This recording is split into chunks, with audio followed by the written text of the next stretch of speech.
If I had known how to get into wrestling like out of high school, I would have. Ryan Fraust used to always come out with the Kendo Stick. I beat Just Incredible. I beat the Sandman, the two people from ECW who carried the Singapore Canes and the hardcore icons, So then I started bringing it up. What has been the transition you've seen of Ichiban? Ichiban is the best pro wrestler in the world right now. The one thing I absolutely love about Ryan Fraust is that you do something that a lot of people in wrestling don't nowadays, and that's promos. It's my chance to contribute to it when I'm not. Walk me through what you were pitched or how the Humidor was formed. What he wanted was guys who could definitely beat your ass, but also be able to wear a suit and look good smoking a cigar. And this is the best thing that's ever happened to me within wrestling, and one of the best things that's ever happened to me outside of wrestling too. Cold Cash came together because TOS needed a tag team. I hate to feel like I've let anyone down, whether it's my opponent or whether it's my promoter or whether it's the audience. This is Best for Business with your host, Coach C, Chris Sanders. All right, everybody, welcome back to another episode of Best for Business. Now, I am pumped for this episode. I was digging through the archive. The man that I managed for probably my second to last match I'll ever manage, Ryan Fraust. Thank you for doing this. Please, thank you. It's such a pleasure to see you. It always is. Before we even start, I'm just going to put you over real quick. Oh, I love this. No, I spend a lot of time with a lot of people in the wrestling community, and I'm not talking any junk about anybody else. I'm not throwing any shade any way. I'm just saying that I don't think anybody prepares like you do. I don't think anybody is so committed to coming in and doing the best job they possibly can as you are. Like, it's super impressive. You're super young. You should be chasing tail. You should be, skipping class. But all you do is super professional wrestling shit, and it's mad impressive. So thank you. Sure. Yeah. Cheers, baby. Yeah, it's crazy with this podcast. Like I've said before, like it started from my performing arts class. I did one episode. I needed to do a final project, and I wanted something that could help with wrestling. So I hit up Eddie Vegas like 2 days before it was due. I was like, hey, man, can you do something quick for me? And then the next week I had Jermaine Marbury, and then episode 9 or 11 I had Dijak on. So it's crazy. 2024 is completely scheduled, which I didn't even expect that to happen. So I'm glad we can do this. But today let's talk about you, Ryan Fraust. So I've got to know you for a long time. I've been very honored to be able to manage you on numerous occasions. But let me hear about your story. Test of Strength, was that your first destination for wrestling? To do this as quickly as possible. If I had known how to get into wrestling like out of high school, I would have. I did not know that there were schools that you could just go to. So I went to college instead. I probably could have gone to Jason Knight's school because it was right in my hometown, and a lot of people who I now know and even knew back then, that's where they were going. But I started at PWA Connecticut, which was Joseph von Schmidt's school with his at the time his wife. Von Schmidt was teaching there. Hippie Dickie Moon was teaching there. Wow. At the time, Moonshine McCready was teaching there. Bull Dread was teaching there. Buzz Bloodsaw was teaching there when I first started there.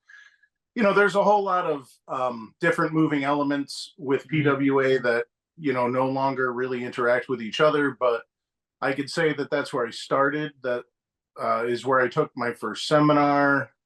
And through no fault of their own, I wasn't taking it seriously enough. Okay. So then when they closed, they referred us all to Test of Strength with Slick Wagner Brown, which was less than 10 minutes away from where I was living the entire time. Wow. I could have been at Test of Strength the whole time, and I didn't even know it existed. Wow.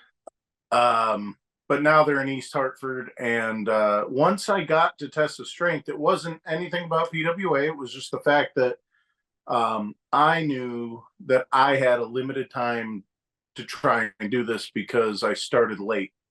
And I'll be completely honest, there's no better place to be in Connecticut, or I can't imagine there's a better place to be anywhere. Slick Wagner Brown is a unique mind for the business. for the art of wrestling. You learn directly from Killer Kowalski, which a lot of people, understand how much that means. I'm really privileged and grateful to be at Test of Strength. I'm not saying it wasn't my first choice because I knew better. I'm saying it wasn't the first place I went. Mm-hmm. Yeah.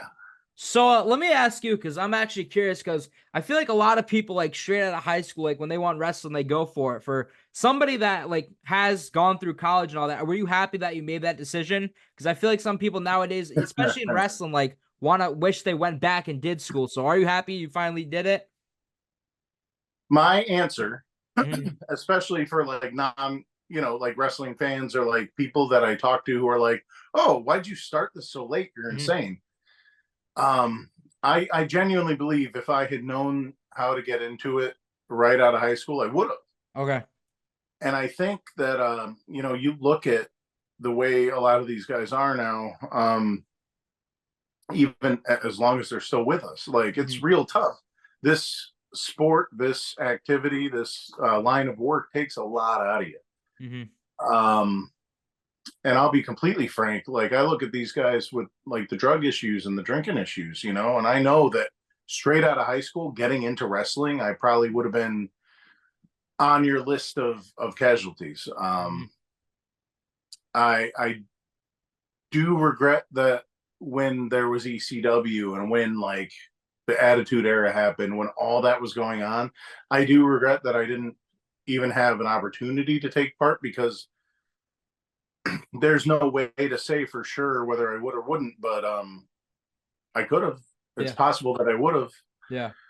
But now like I am an adult and I'm with a girl that I care a lot about and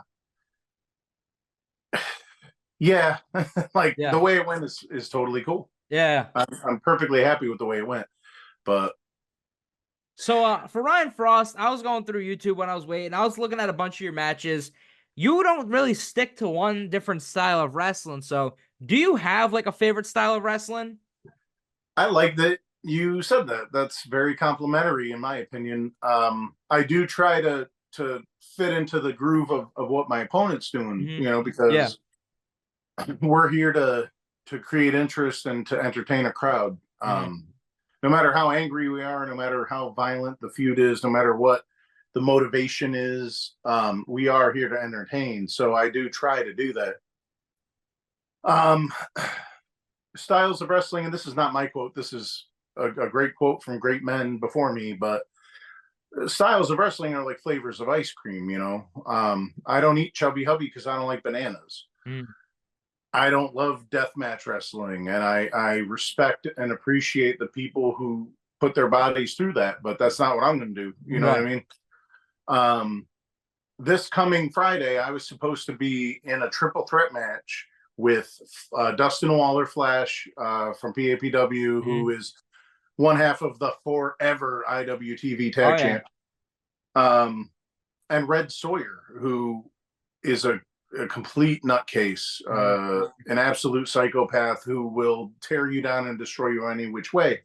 And then there's me with, whatever Yeah. you see me do and what you think I do. So Right. that would have been such a conflict, such a contrast of styles that would have been, I think, would have been so compelling.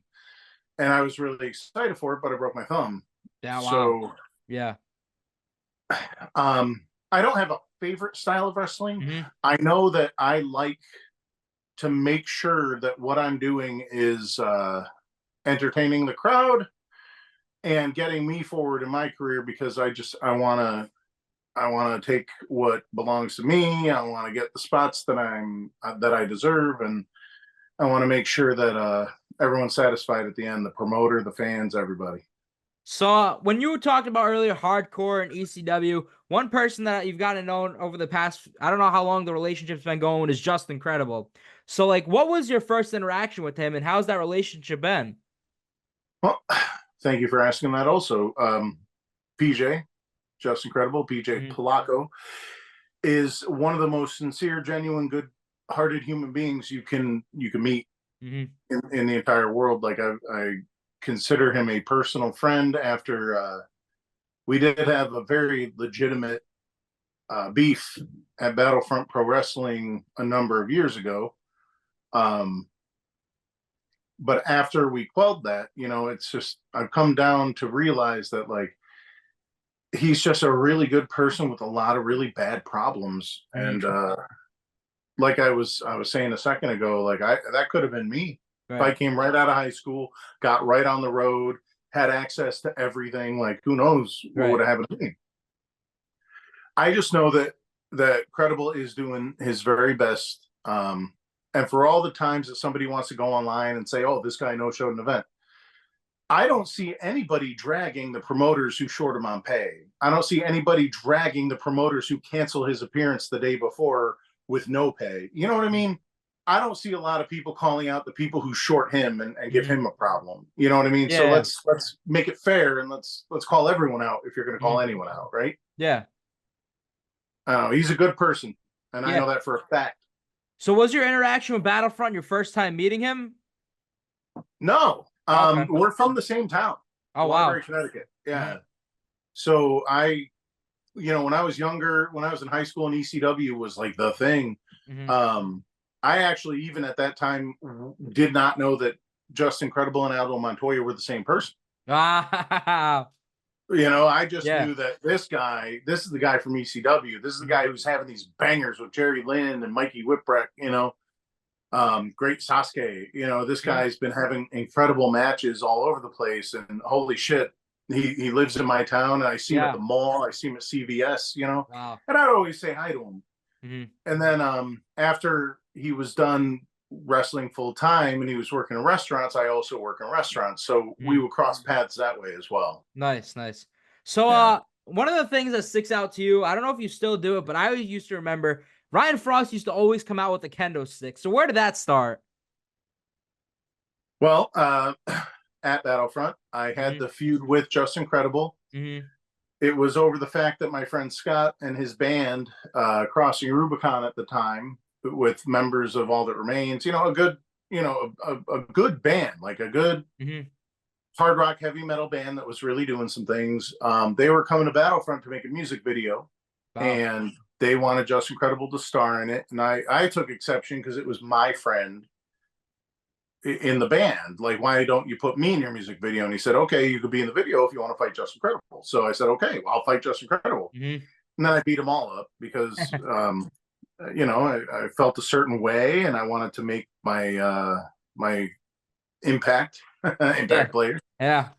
So I fought Justin Credible. It was filmed for a documentary. It was filmed for the music video. It was a sold out crowd, and I beat him. Then they brought the Sandman in to fight me because they thought that would do the trick, and I beat him too. So I beat Justin Credible. I beat the Sandman, the two people from ECW who carried the Singapore Canes and the hardcore icons, So then I started bringing it out. And I'm not even the one who said it. It was a friend of mine who said, you beat Justin Credible and the Sandman. Like, that's yours now. And I said, all right, I guess it is. So I just started. Yeah. Wow, that's great to hear. Now, another thing that I've been seeing you, I don't know how often they run, but Cosplay Championship Wrestling. You've been doing, is it Kingpin? Yeah, oh yeah. So who, was it your idea? Was it theirs? How did that come out to be? Once a year, I got to shave clean. I look terrible. I hate it. But Wilson Fisk, it was Xander Litt runs Cosplay Championship Wrestling and Tattoo Pro Wrestling. CCW is like the most fun we have all year. It's so crazy that the devotion and the interest that the fans have at the convention is unreal. I don't know how many people watching this are wrestlers. I don't know how often you get in front of 500 people, without having to work for it. Like, you just get plopped in front of 500 people, and all they want you to do is like a move and like look like the character. It's outstanding. Now, is Cosplay Championship Wrestling, is that the 6-sided ring? Xander has a 6-sided ring, so Tetsu and CCW are both in the 6-sided ring. Yes. So for somebody that's done a regular wrestling ring to doing the 6-sided, what do you feel like is the biggest difference? Bro, I don't want to throw anybody under the bus, but Yeah. I don't think the bump is that different. Maybe I just Yeah. haven't bumped enough in it. Mm-hmm. Maybe I'm not, a 200 match a year veteran, but it doesn't feel that different to me. The difference is if you get whipped, or if you're trying to hit the ropes, like you got to be careful because they could be in a different place than you're expecting. Right. But what we do, you know what I mean, Mhm. shouldn't be based on how you hit the ropes. It should be based on what you're doing on the mat. And and I haven't found it to be so alarmingly different that it's like a difficulty. Yeah. When we talk about Tessa's strength, one person that I've been able to call a match for, I think like every week in this past month, at least two, I wanted to hear your thoughts on the progression is Ichiban. Now, Okay. I what almost thought you were has going to go with Sammy Diaz. he was funny. the next guy I was going to talk about, but first Okay. Ichiban. Now, what is the transition? Because I assume you've been there when Ichiban started. What has been the transition you've seen of Ichiban from when he first started to where he is now? He always had it. Like he always knew what he was doing. He was an amateur wrestler. Like I believe he got a college scholarship for amateur wrestling. Wow. Yeah. The individual behind the mask, But and this is no offense to anybody else, but I think Ichiban is the best pro wrestler in the world right now. He's killing it. He's killing on TV anywhere. Like I just don't see anyone else who so capably tells the story well, having such dynamic athletic feats and keeping it all grounded in reality. You know what I'm saying? Yeah. And you talked about Ichiban the wrestling, but the thing, man, the connection he has with that audience, I feel like some people nowadays, even been in the business for years, are struggling to get it. But Ichiban, just anywhere he goes, he has it.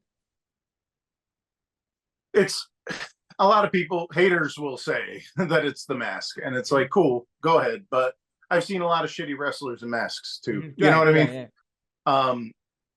Yeah. His connection is so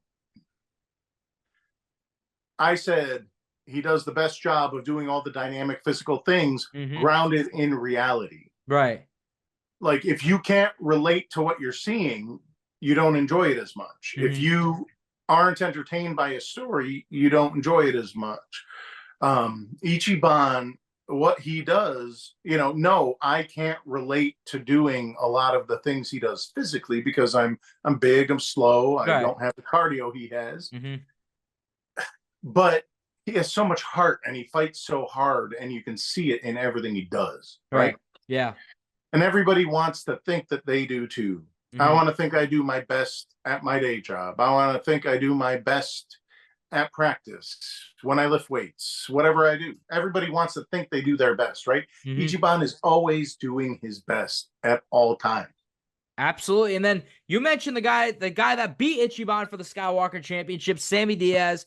He's been killing it everywhere. I take a lot of pride of calling, I think, more Skywalker Championship matches than anybody right now. I just love the title and what it stands for, especially the guy that created it, Donnie B. But I talk to Sammy Diaz all the time. He is killing it. So, Sammy Diaz, what was the relationship with you? Who started first? Was it him or you? Well, I started like 10 years ago. Okay. But I was like I said, PWA. Right. I wasn't trying. I wasn't taking it seriously. I don't think I would ever had a match if I kept on at that pace. Wow. Okay. And again, through no fault of PWAs, I ended up training harder at Test of Strength because my window was getting smaller and I needed to get there. I think Sammy was the same.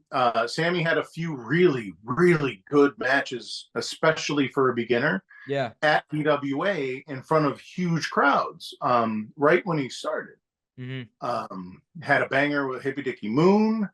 I'm trying to remember if it was Azrael. He had some really good matches early on.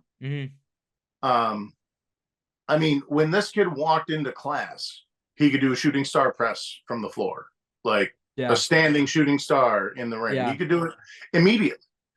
So, like the physical part, he always had. And I'm not saying he didn't always have the mental part, but I think even in the last 6 months or so, it's super clicked. You see the stuff he does at Beyond, right?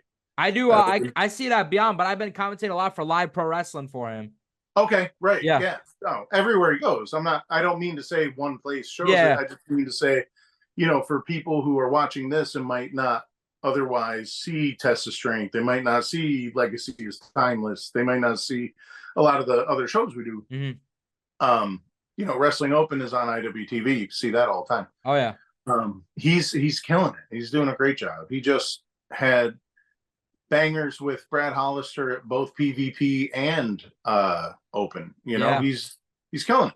He's doing great. Now, let me go back to what you were saying before for Test of Strength at your old school. Like you said, if you were going at that old pace, that you would have probably like have the success I feel that you do right now at Test of Strength. And you talked about how great your school Test of Strength is. So what is it about Test of Strength? It seems like the way they're pushing you, like for the pace that you're going at. What is it about Test of Strength you love? So, and again, this is nothing against anyone else, Yeah. Wagner Mm-hmm. and Alex Rojas, the GM. Like Wagner, as far as in ring goes, like, let's say for the sake of argument, I go to a seminar with, somebody awesome, some famous dude, right? Somebody who's been all over the world, just like Wagner has. Wagner's been all over the world, but I'm saying, you go to a seminar and they're saying the exact same thing Wagner says every Tuesday and Thursday. Okay. Yeah. If I take a class at another wrestling school, they say the exact same thing Wagner says every Tuesday and Thursday. Like he gets it. He knows how to connect to a crowd. He knows how to tell a story using your physicality in the ring, and he communicates that to the students, and it's fantastic. He doesn't really pull a lot of punches. Like, there have been a few times where I've been a little butthurt because of the way he said something to me. And I'm like, bro, like, yeah, I'm a little offended. Mm-hmm. But he's never been wrong. Right. You know what I mean? He does it in like good measure. Yeah. Now, sometimes it's a little hurtful, and sometimes you're like, God damn, bro. What yeah. But it's something that you kind of wrong. need. Right. Now, Ryan Frost, I think it's time we release the match. I just got footage like a year ago. One of my favorite matches I've ever managed. I managed you against Coach Will.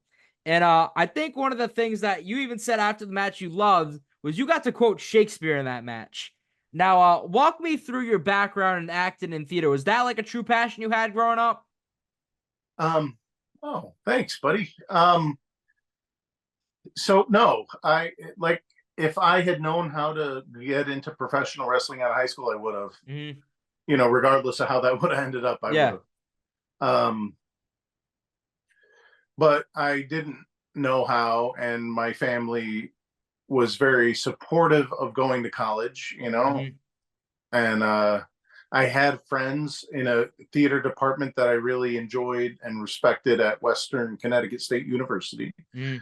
So I went to WestCon for acting because I was like, well, if I'm not going to be able to be a wrestler, at least I can, perform. Nice.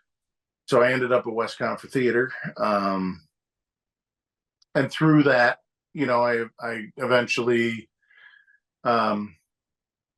started to really enjoy singing also, but like I was into a lot of more like metal music, not like crazy heavy metal with all the growling, although like there's a place for that also, but there's a place for deathmatch wrestling too. Mm-hmm. Yeah.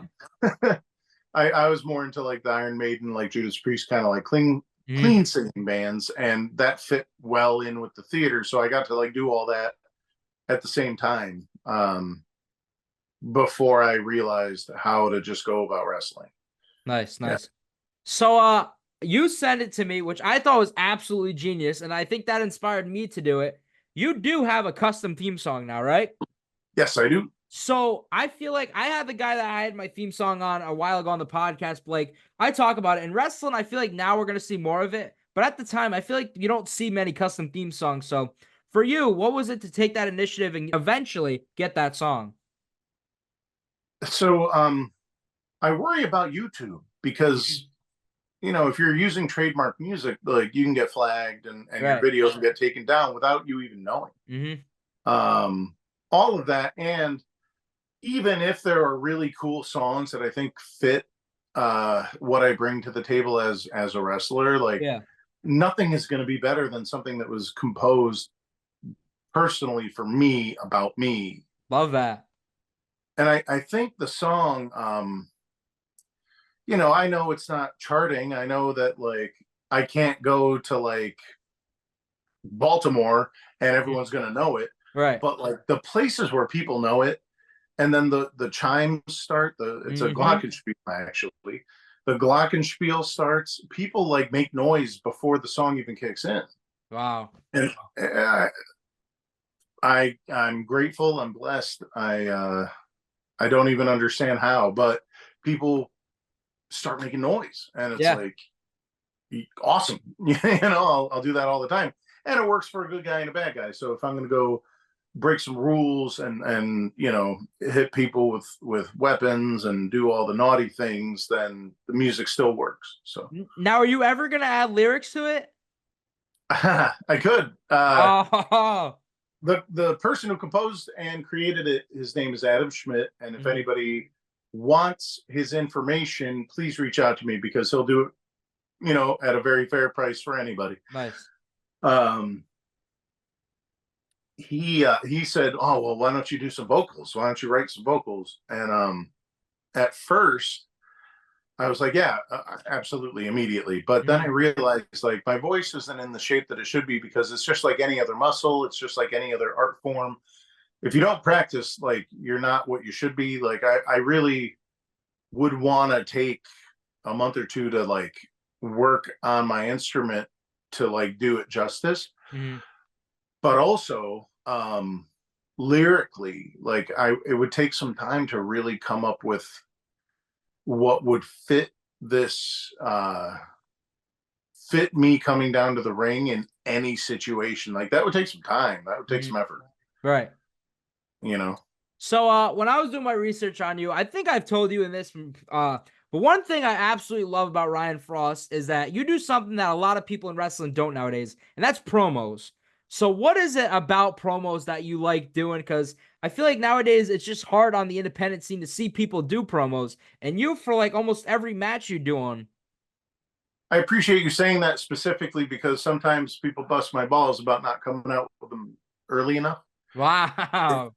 Well, because I think because they expect it because they see it. They're like, "Oh, well, you do them all the time. Just do them." Yeah. It's like the part that I can do without being in the ring. You know what I mean? And like I'm only in the ring 10 to 20 minutes at a time. Right. The rest of this, you have to spend the rest of your free time doing the rest of what, around your regular work schedule or whatever you have.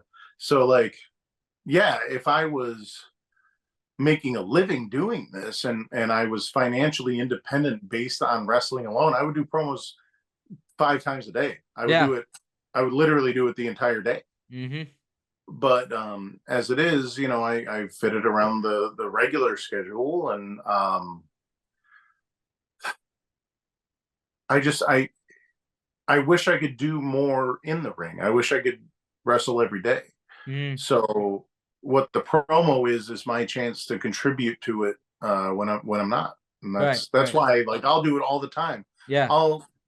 Your friend has a pizza place. I'll go act like I am some kind of big shot, like I matter, and I'll do a commercial. Like, you know what I mean? Like, I'll do anything. I'll do anything at all. I just want to talk. I want to contribute. I want to be doing something involved in wrestling at all times. Nice, nice. Now, I've only seen clips, so I need you to walk me through the day that you challenged for the Test of Strength Championship. Oh, okay. Yeah, so the Magnificent Marcos beat Karen Bam Bam. So the Test of Strength Championship lineage, Bobby Ocean won it at the first Fight for Your Dreams. Okay. Dan the Man, that shady, villainous son of a gun, beat Bobby Ocean for it. Karen Bam Bam beat that misogynistic, like woman-hating jerk for the belt. And then Marcos beat Karen. Okay. In a triple with Bones, the voodoo god. there was no telling who was going to come out of that with the belt, and Marcos did. Um, Marcos is an impressive physical specimen. He is a good wrestler. That's the extent of nice things I can say about him. I hate his guts. He's a piece of trash. And he, despite the fact that he's jacked and a good wrestler, he still has Abe, his manager, Honest Abe, interfere all the time and takes the easy way out. So I had gotten kind of tired of that.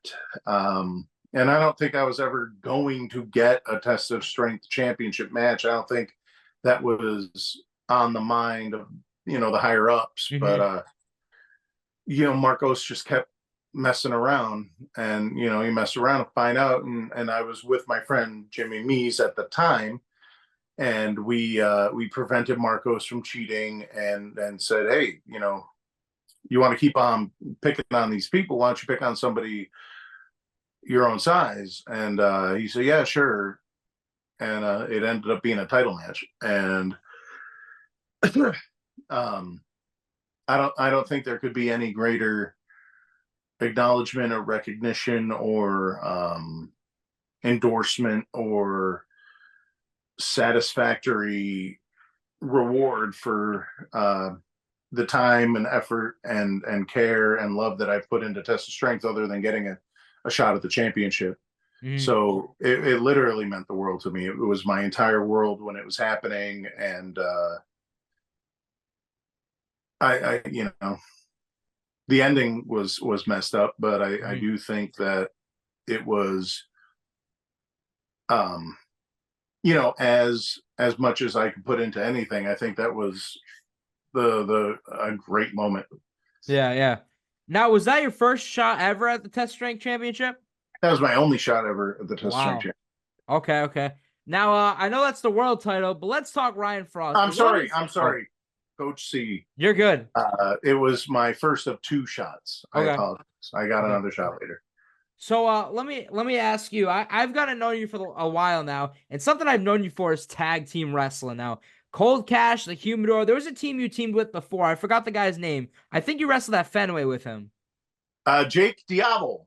Okay. I just want to say Jake Diablo and I were the Ice Cold Killers. I want to make sure that is mentioned, because we're talking about all the teams. And I really, me and Jake butted heads one time, and our manager, Audrey, we butted heads one time, and it was entirely my fault. And they're great people, and I really enjoyed working with them, and would work with them anytime.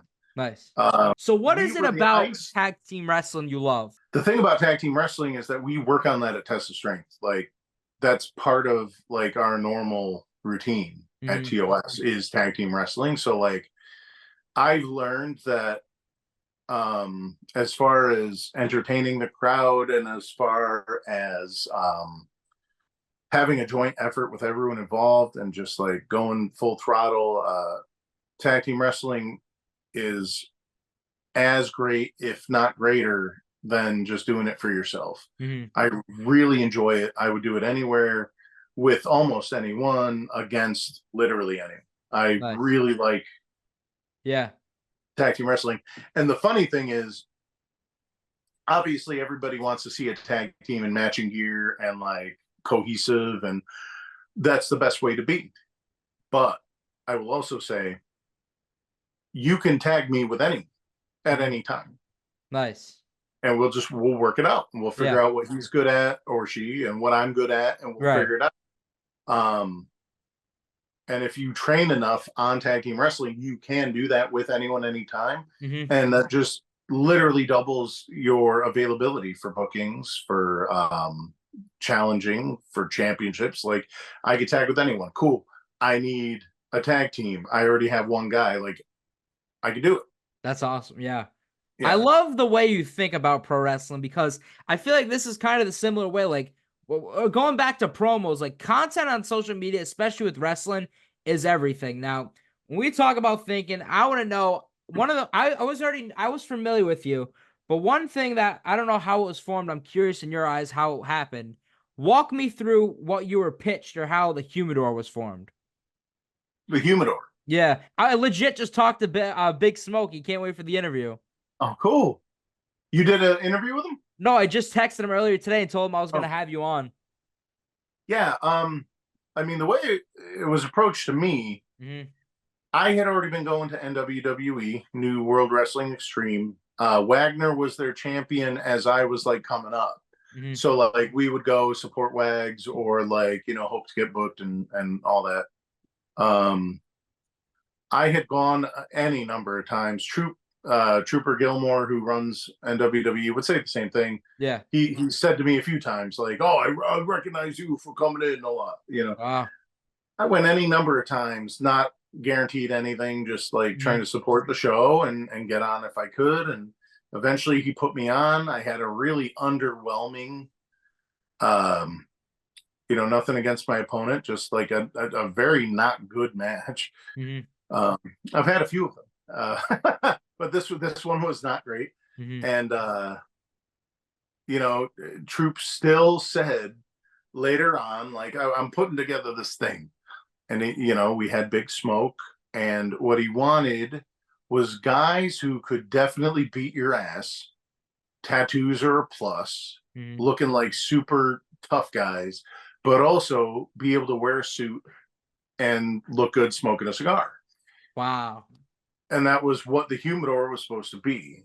And I believe, I was told at least, that I was the first one who was locked in. Nice.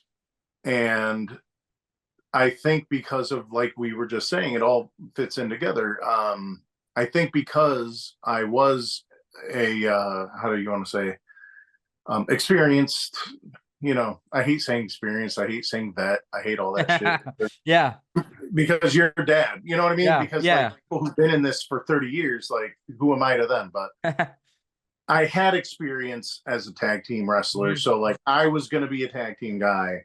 Leon, who was King Leon, and he got rid of the royalty thing. He just, he wasn't doing that anymore. He was going to be like the leader, like the singles guy. And we were just looking for a tag partner for me. And I brought up a few people. One of them was Lucas Chase, actually. One of them was Big Jym. Remember, you know, badass dude, could definitely beat you up, but also looks good in a suit smoking a cigar. Right. And Jym had some personal stuff going on. He had a actually publicly discussed civil dispute going on.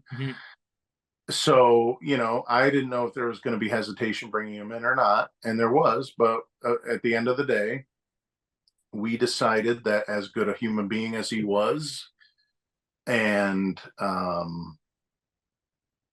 as well as he fit the group, you know, we would give it a shot. And Nice.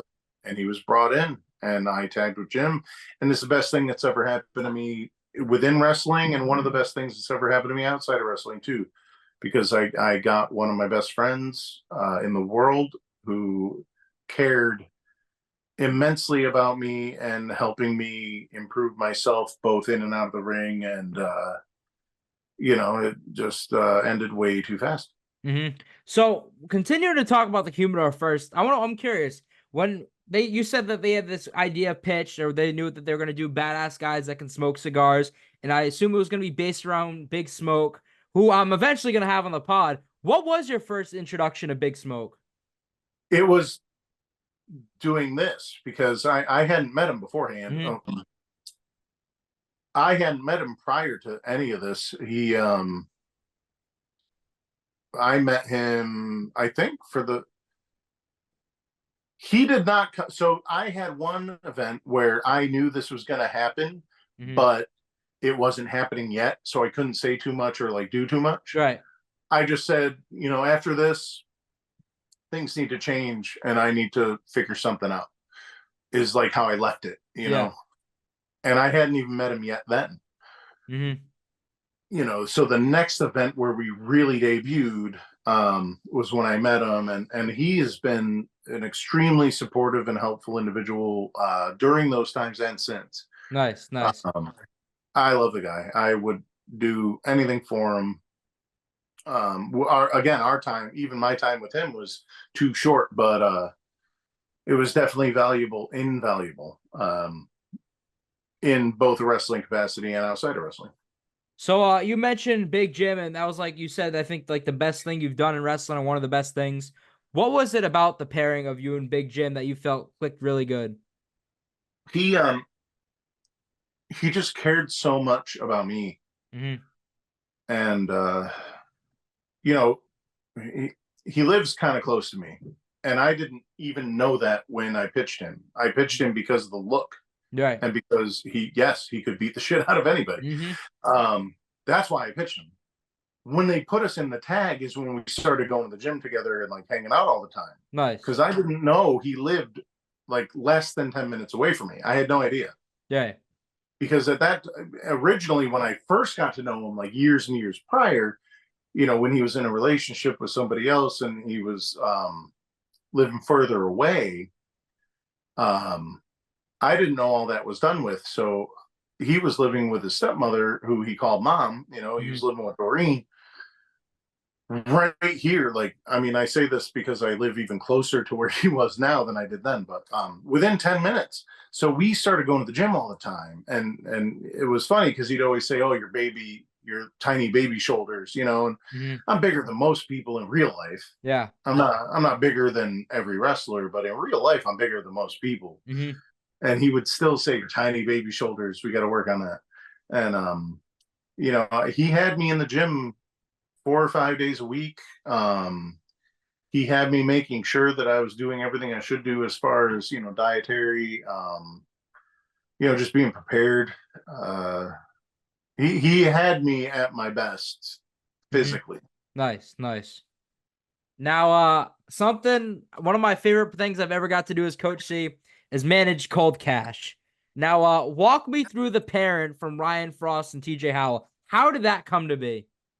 First off, it means the world to me that that's one of the best things in your mind that you've done, because it was so much fun. And one more thing about Cold Cash, a lot of people don't know this. You guys were the last ever picture I've ever drew.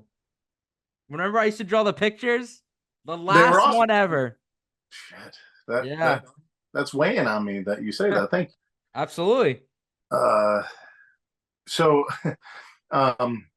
honestly, Cold Cash came together because TOS needed tag teams, and we trained to tag. So like you could have thrown us together anyway, and it fit. TJ Howell III was the wealthy son, or was the son of a wealthy man, was, an entitled, rich kid, snotty jerk. And he got the biggest available guy to watch his back and to be on his team. And it's not that he was paying Ryan Frost. It's that him and Ryan Frost were going on vacation.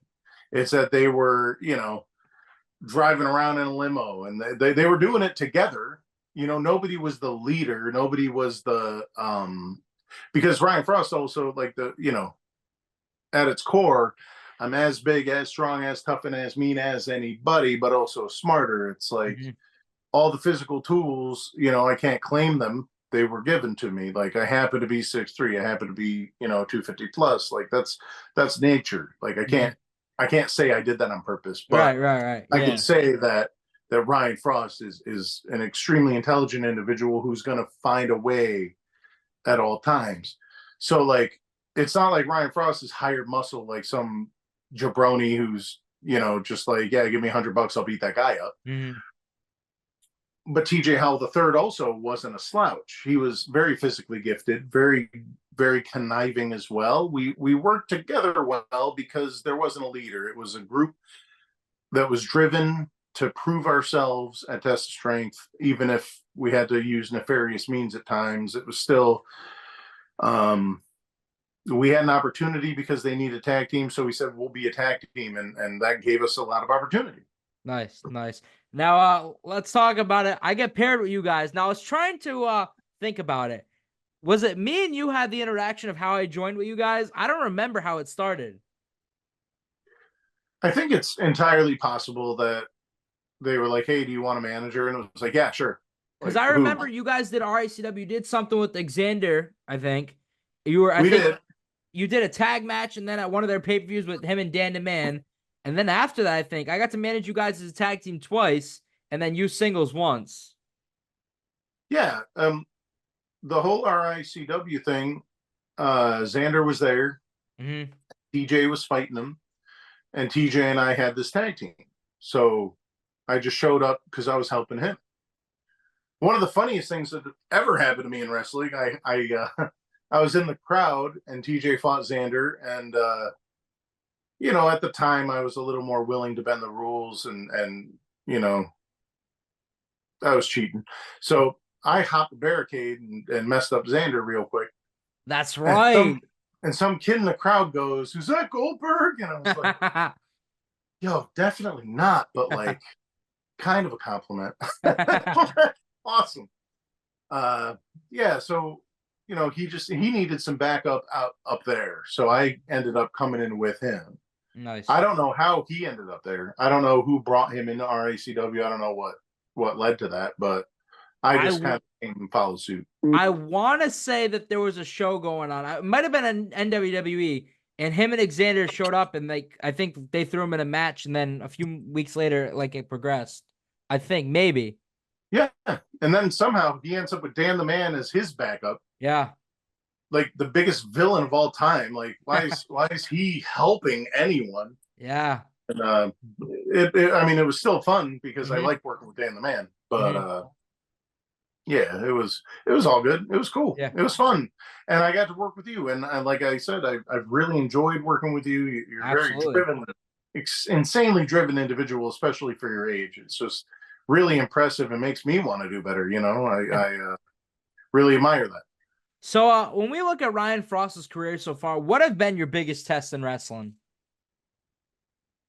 Blow up drills. I've gotten hurt. And like I'm pretty tough. I definitely used to get gout, which I think a lot of people, especially anyone who's hearing this, who's had it, can say is the most ridiculously painful experience. And I've never taken a day off because of gout. Like I go to work. I definitely can tolerate pain, but I've also gotten hurt. Like right now with this broken thumb, I'm missing a match in Maine for NWWE. I'm missing Test of Strength on Friday against Flash and Red. I'm missing PAPW, where I was recently a United States champion, and I could be in there fighting to get my championship back, and I can't right now because I have a broken thumb. The toughest thing is wanting it so bad and like caring so much and like even like trying as hard as you can and being in the best shape you could be in and still just like having obstacles.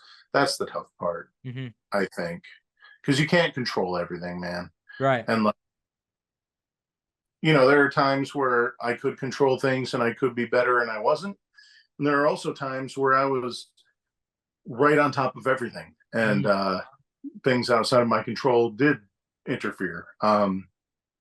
That's it. Just the fact that you can't control everything.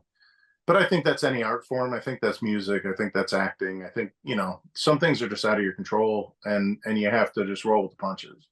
And to go with that, when I said, what are your biggest tests? I'm also curious on who have been your biggest tests in wrestling.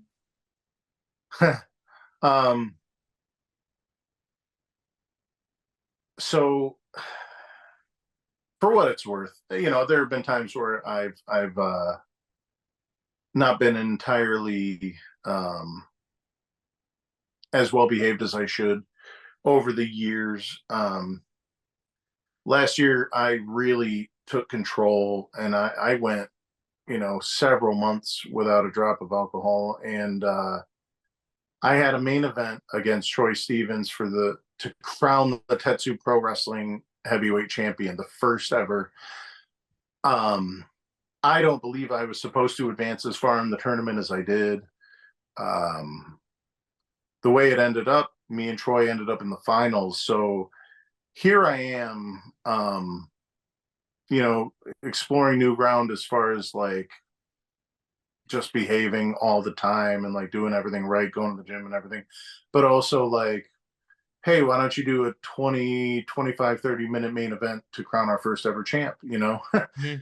And I loved the pressure and I loved the challenge of it. And I people can watch it and say what they think, but I do think that I met the challenge and performed the way I should, and that was awesome. That was an awesome challenge, and gave me a chance to feel good about myself because I think I met the challenge.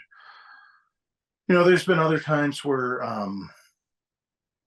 I think sometimes you work with somebody that uh, either their training is different or their mindset is different, and you just don't click. And I have said that like what we do is to entertain people, Mhm. and um, sometimes it's a challenge to just be in there with somebody who isn't thinking the way you're thinking and isn't doing things the way that you're doing things. And um, I hate to feel like I've let anyone down, whether it's my opponent or whether it's my promoter or whether it's the audience. Um, that can be that can weigh very heavily on me. Yeah. So that can be a test. Mhm. That can be a challenge. But at the same time, it's, you know, you just got to keep going. Mhm. And if that one wasn't what you wanted it to be, you just got to make the next one what you wanted it to be. You just got to keep going. Yeah, and then let's talk about it. Ryan Frost. When you look back at Ryan Frost's career, what have been your favorite storylines or matches so far?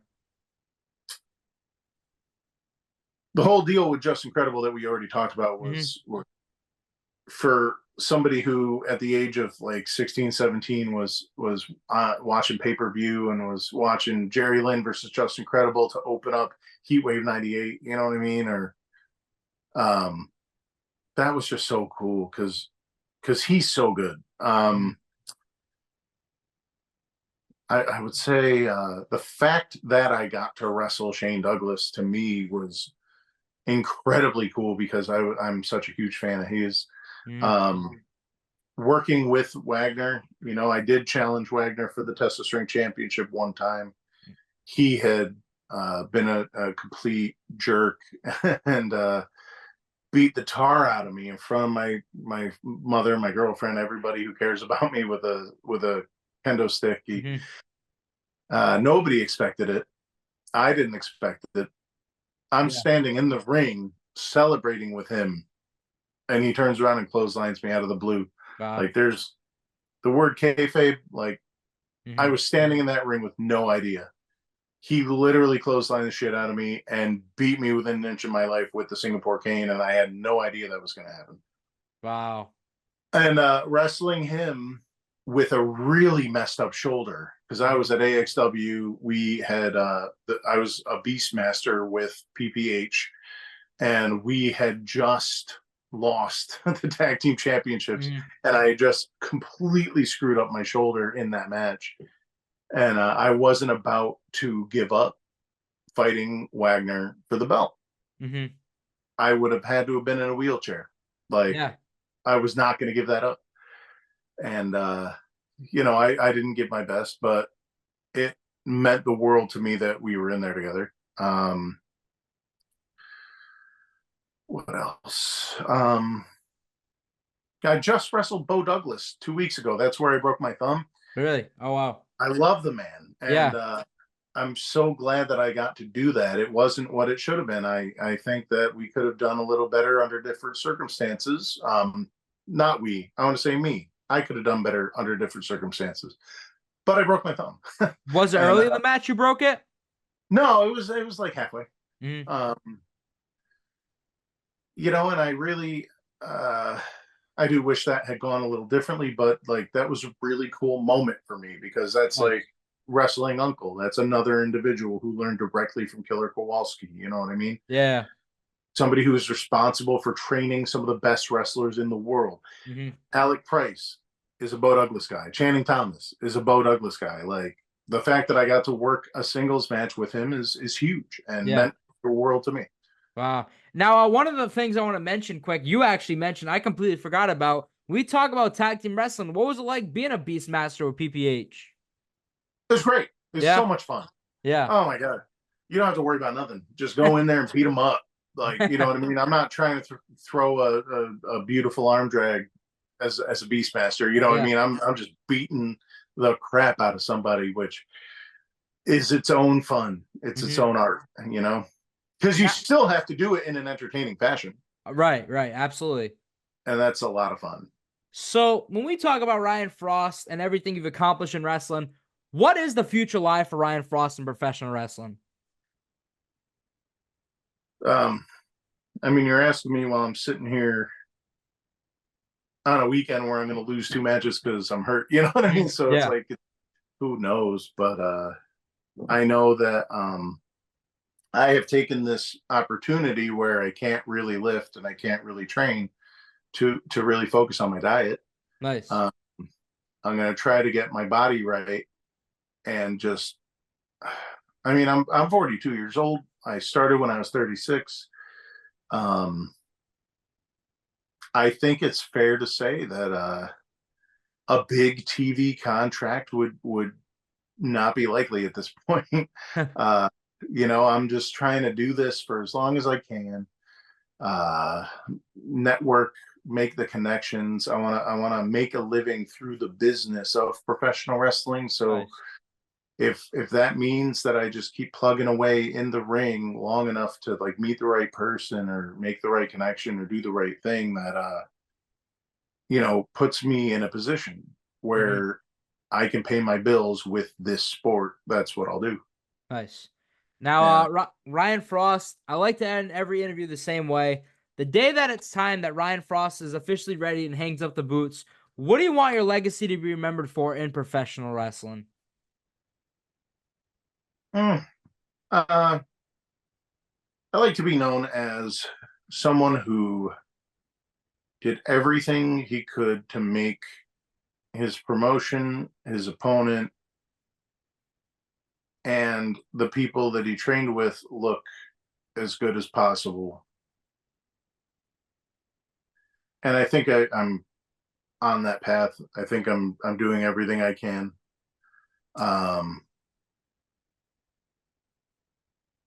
You know, there's a locker room, and I don't want to necessarily say any names, but there's a locker room that I haven't been in for very long, and that I never really expected to be in.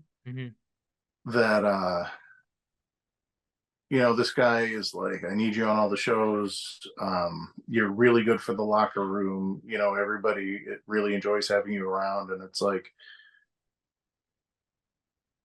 it's weird for me to hear because like you don't necessarily think of yourself that way, but it's also like it's just really good to hear, and that's what I want to leave behind. Right. But it's also not going to happen for a while. Like I'm literally going to do this until I can't. So sorry to the people who don't enjoy me, but I'm not going anywhere for a while. So yeah. Oh, yeah. Well, Ryan Fraust, I want to thank you for doing this. I want to thank you for everything. As soon as we talked, I told you anytime you're welcome. So eventually down the line, we got to do a part 2. You tell me, man, anytime. And keep up the good work. You're doing a great job. You have insane guests. Like, I probably shouldn't be on this right now. So thank you for having me, and keep up the good work. And I know that at some point, you know, we'll talk again. Absolutely, man. Thank you so much for doing this. And thank you, everybody, for watching this episode. I'm Coach C. This is Ryan Fraust. This was Best for Business.